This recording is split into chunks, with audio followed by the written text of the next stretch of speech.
Sally jumped up as soon as she saw the surgeon come out of the operating room. She said, "How is my little boy? Is he going to be all right? When can I see him?" The surgeon said, "I'm sorry. We did all we could, but your boy didn't make it." Sally said, "Why do little children get cancer? Doesn't God care anymore? Where were you, God, when my son needed you?"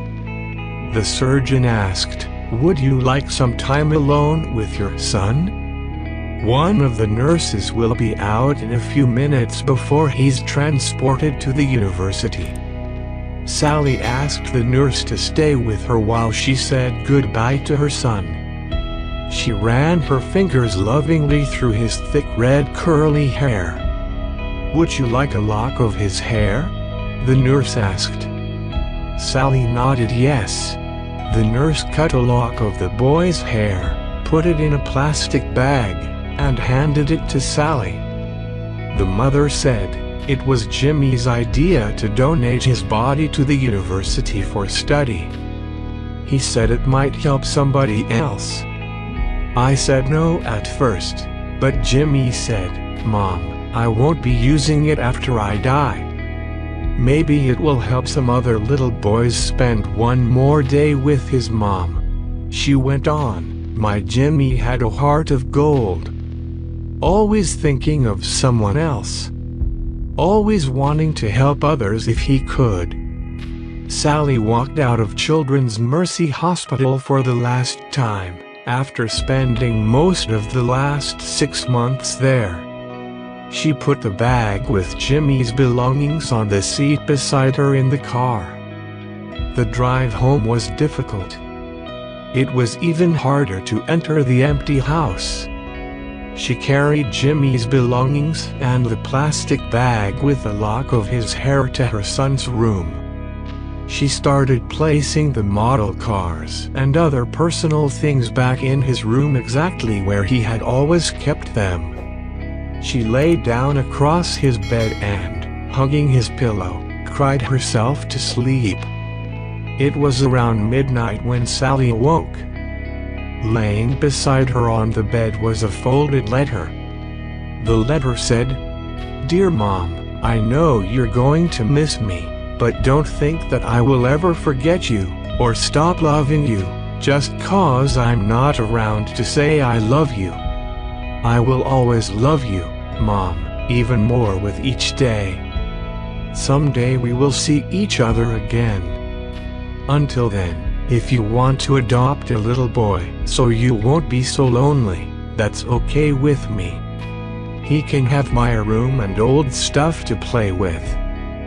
But if you decide to get a girl instead, she probably wouldn't like the same things as boys do. You'll have to buy her dolls and stuff girls like, you know. Don't be sad thinking about me. This really is a neat place. Grandma and Grandpa met me as soon as I got here and showed me around some, but it will take a long time to see everything. The angels are so cool. I love to watch them fly. And, you know what? Jesus doesn't look like any of his pictures. Yet, when I saw him, I knew it was him. Jesus himself took me to see God.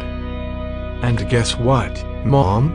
I got to sit on God's knee and talk to him like I was somebody important. That's when I told him that I wanted to write you a letter, to tell you goodbye and everything. But I already knew that wasn't allowed. Well, you know what, Mom? God handed me some paper and his own personal pen to write you this letter. I think Gabriel is the name of the angel who is going to drop this letter off to you. God said for me to give you the answer to one of the questions you asked him. Where was he when I needed him? God said he was in the same place with me as when his son Jesus was on the cross. He was right there, as he always is with all his children. Oh, by the way, Mom, No one else can see what I've written except you. To everyone else, this is just a blank piece of paper. Isn't that cool? I have to give God his pen back now. He needs it to write some more names in the book of life. Tonight I get to sit at the table with Jesus for supper. I'm sure the food will be great. Oh, I almost forgot to tell you. I don't hurt anymore. The cancer is all gone. I'm glad because I couldn't stand that pain anymore, and God couldn't stand to see me hurt so much, either. That's when he sent the angel of mercy to come to get me. The angel said I was a special delivery. How about that? Signed with love from God, Jesus, and me. Click the like button and subscribe to this channel for more great videos. I hope you see it in my next video. Thanks.